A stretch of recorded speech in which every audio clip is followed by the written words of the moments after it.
Hey guys, welcome back to Inverted Adventures RC. I'm Richard, and today we have an instructional video per se.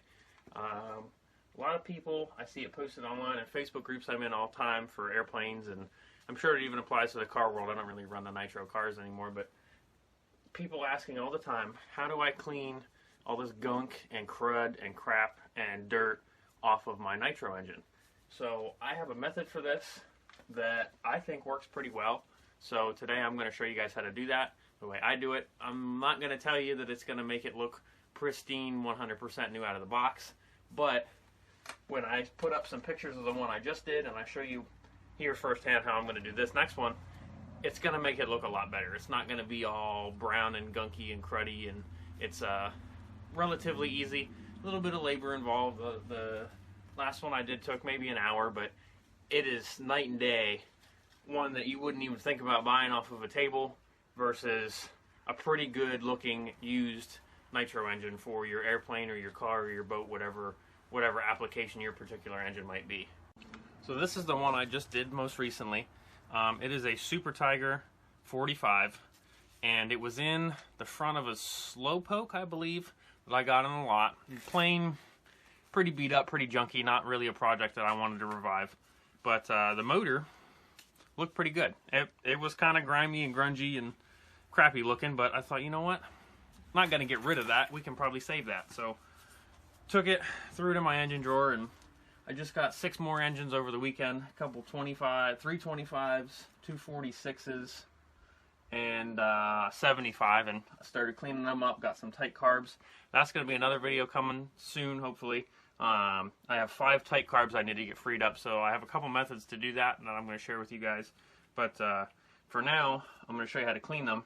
So I got those ones out, and I thought, well, I'm going to get this Super Tiger, and it's the worst looking engine I have. Let's see if we can get it cleaned up. So I'm going to throw up on screen right now the picture of what this did look like, and as you can see, it is all kinds of grimy and dirty and filthy. And an hour of time and a little bit of scrubbing, and now it looks nice and shiny. And I mean, it's a used engine. It's got some scratches and scrapes and stuff, but compared to what you just saw in the pictures, it is a lot nicer. So this is my method, and I'm sure everybody I've heard put them in antifreeze in a crock pot and cook them that way, and that's another way I think people use to get tight engines loosened up. And I'm not going to mess with that. And maybe that works.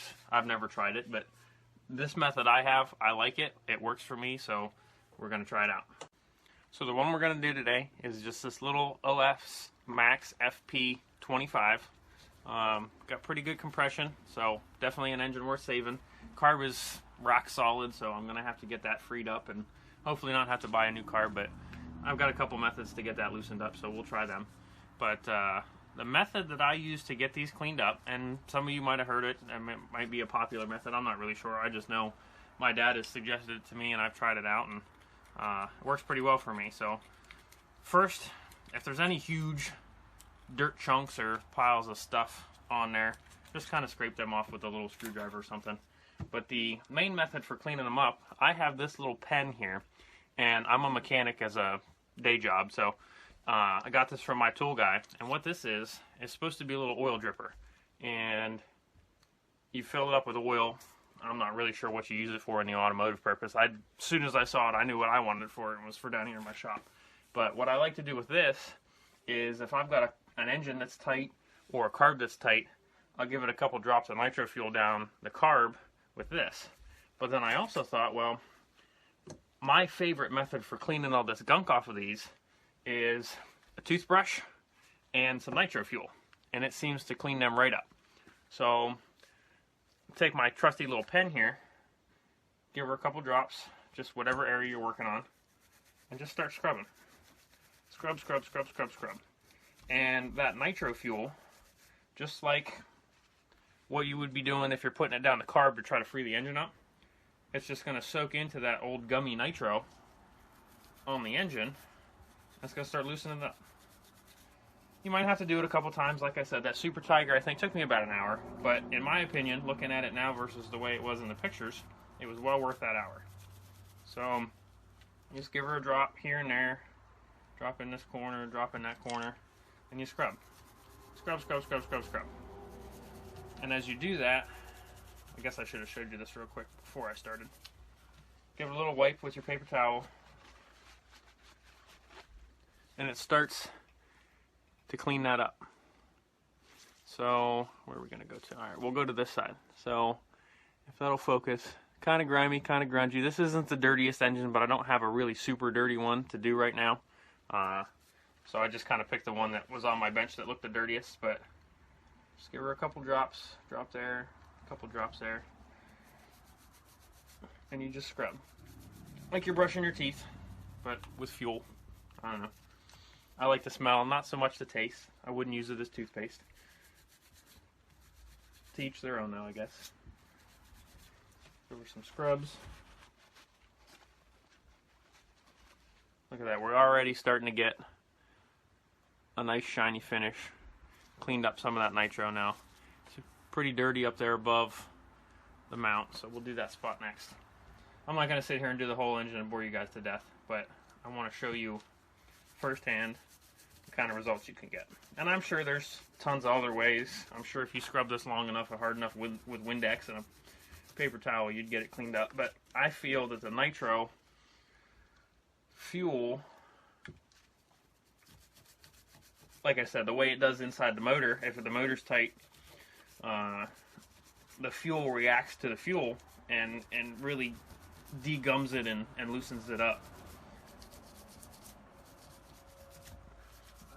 It's looking better already.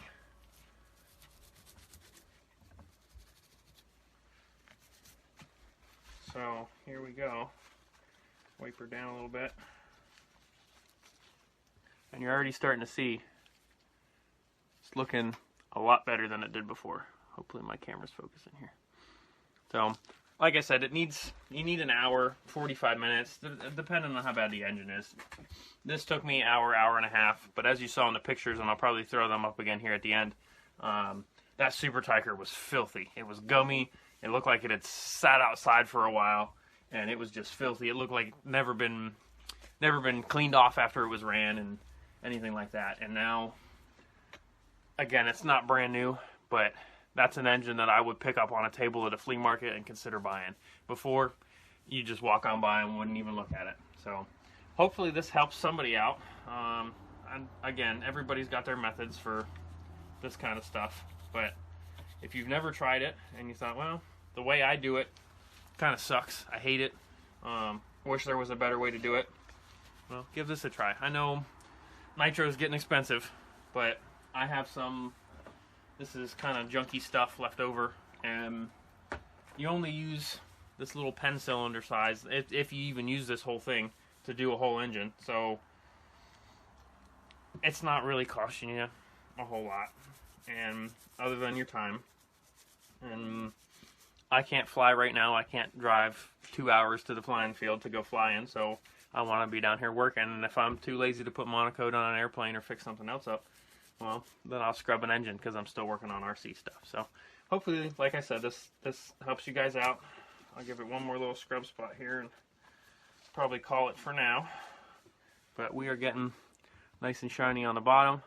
Maybe I'll try to get this cleaned up and just throw the pictures at the end of the video. I don't want to bore you guys with a whole hour of doing this. So we are going to see how nice and shiny, and hopefully the light will catch that. Yeah, so we're getting nice and cleaned up there. And again, it's not going to make it perfect.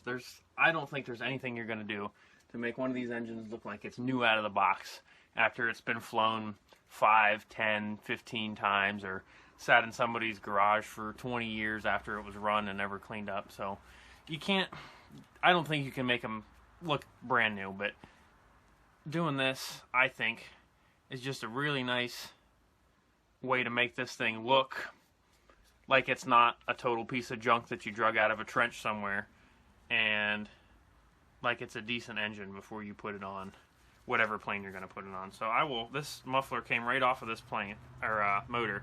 So if the light will show, I mean, this is what we're working with now, and this is what the muffler still looks like. It's grungy, it's dirty, and it just doesn't look that nice. So hopefully this method helps you. If you think this is a good method and you like my suggestion here, I would appreciate it if you leave a like or throw a comment in saying, hey, that's a good idea, I wish I would have thought of that. And a lot of you probably have, but I see the question a lot on Facebook, and here's my answer to it. So share it with a buddy if you think it's cool, or somebody says, hey man, I wish I could just get this engine cleaned up, and hey, I saw some guy on YouTube and on Facebook that had a good method for that, you should try it. I would really appreciate that. And leave a subscription if you want to stick around and see some of my other projects or check out some of the previous content. Hopefully more car videos coming soon, and some more airplane videos as I work on these Goldberg Eagle 2s and some of my other stuff, and we get into flying season. So thanks for stopping by, guys. I really appreciate it. And this is Richard from Inverted Adventures. Happy flying, happy bashing. Go out and break something. If you're not breaking it, except for the airplanes, we'll stick to the cars. If you're not breaking it, you're not really having fun. So until next time, guys, get out there and enjoy the RC hobbies, and I'll see you in the next video.